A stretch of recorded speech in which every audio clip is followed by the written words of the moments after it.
The girl who made it rain. In the town of Veritas, lies weren't just dangerous, they were literal. A small lie brought a drizzle, a significant deception summoned hail, and a deadly betrayal could unleash thunder that rattled windows and shook streets.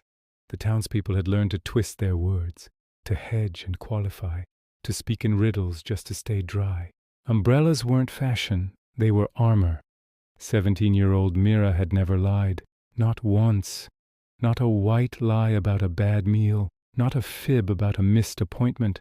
Her honesty had isolated her, made her strange, brittle, a ghost among the careful, twisting words of her peers. The sky above her head had never wept, but Mira carried a secret heavier than any lie she could imagine. 2 years ago she had seen her brother Julian, Veritas's golden boy, slip out of the council archives at night, staggering under the weight of the sacred Veritas ledger. Minutes later a fire consumed the archives.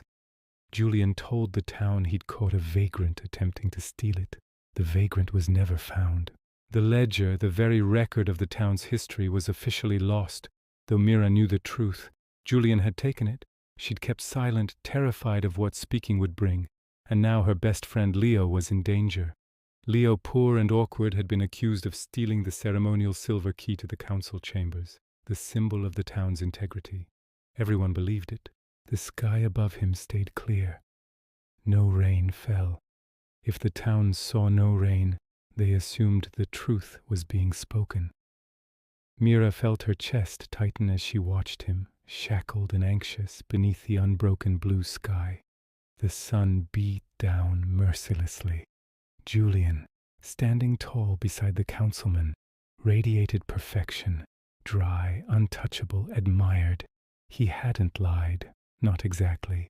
He had manipulated facts, shaped perceptions, and hidden the truth behind half-steps and silences. He was untouchable because the climate of Veritas punished only lies, not omissions or clever arrangements of fact.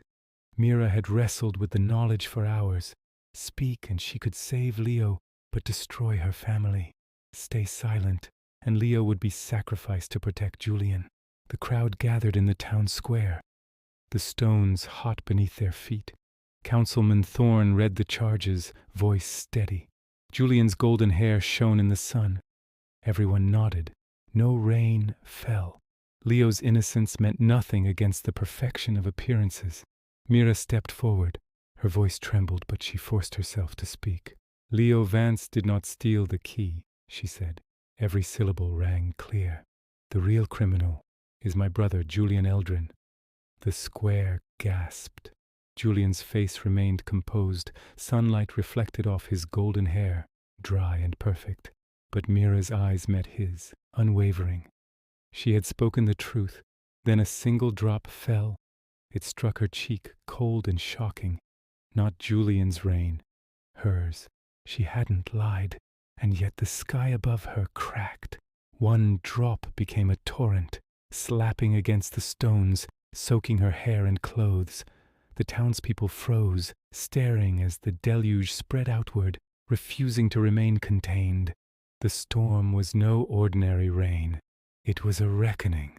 It swept through the town square, slamming into Councilman Thorne, the witnesses, even Julian himself. The careful facade of the town, the hedge of half-truths, polite omissions and stilted language was swept away. For the first time, Veritas was forced to face the truth, whether it wanted to or not. Julian's golden hair plastered to his face, his perfect composure shattered. He clutched at his coat, revealing the silver key hidden in an inner pocket. The ledger's fragments, damp and smoking from the old fire, tumbled from a bag he had tried to conceal. His lies, meticulously constructed over years, were undone in a single chaotic storm. Lightning struck the tallest flagpole in the square, splitting the wood with a deafening crack. Thunder followed immediately, vibrating through the cobblestones. Mira's storm was not punitive. It was clarifying, cleansing. It was the full weight of suppressed truth finally released. The rain poured for what felt like an hour. The townspeople ran for cover, but no one escaped its lesson. The water revealed mudslides, broken umbrellas, soaked citizens, and most importantly, the raw reality of corruption. Leo was freed. Mira stood drenched, but resolute, knowing she had acted correctly, though the cost was immense. When the deluge eased to a gentle, steady shower, the town looked different. The streets were slick, the sky gray and heavy, and the weight of unspoken lies lingered like a memory. Julian was arrested. The ledger recovered. Councilman Thorne's expensive suit was ruined. The Eldrin's reputation lay in ruins, but the cleansing had worked. For the first time in decades, Veritas was honestly not perfectly dry, not comfortably neutral, but alive and real. Mira shivered in the rain, Leo at her side. "You saved me," he said, gripping her hand. She nodded, exhausted, soaked, victorious. Sometimes she realized honesty isn't easy. It isn't quiet, it isn't safe, but it can be transformation.